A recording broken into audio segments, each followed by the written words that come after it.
নমস্কার বন্ধুরা, তোমরা সবাই কেমন আছো? আশা করি সবাই ভালোই আছো। আজকে আমি বানিয়েছি চিংড়ি মাছ দিয়ে ডুমুর কষা। তার জন্য প্রথমে আমি গাছ থেকে অনেকগুলো ডুমুর পেড়ে ভালো করে দু সাইড কেটে নিয়েছি, কারণ ডুমুরের মাঝের অংশটা খাওয়া যায় না।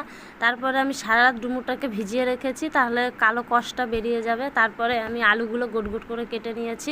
আর কুচো চিংড়ি মাছ, এটা গঙ্গার চিংড়ি মাছ, এটা আমি ভালো করে বেছে পরিষ্কার করে নিয়েছি। তারপরে কড়াইতে সর্ষের তেল দিয়ে চিংড়ি মাছটা আগে নুন হলুদ মাখিয়ে ভেজে তুলে রেখেছি। তারপরে আরেকটু পরিমাণ মতন সর্ষের তেল দিয়ে আদা জিরা কাঁচা লঙ্কা পেঁয়াজ সব কিছু একসঙ্গে দিয়ে ভালো করে আমি সব কিছু কষিয়ে নিয়েছি। তার মধ্যে দিয়ে দিয়েছিলাম টমেটো।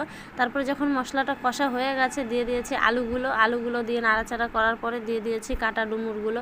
অনেকক্ষণ ধরে ভালো করে কষিয়ে তারপরে পরিমাণ মতন জল ঢেলে দিয়েছি। যখন তরকারিটা ফুটে গেছে তারপরে দিয়ে দিয়েছি ভেজে রাখা চিংড়ি মাছটা আর ভাজা জিরা দিয়ে নামিয়ে নিয়েছি। আর সামান্য পরিমাণে দিয়েছিলাম একটু গরম মশলা। এইভাবে গরমে খেতে খুব ভালো লাগে।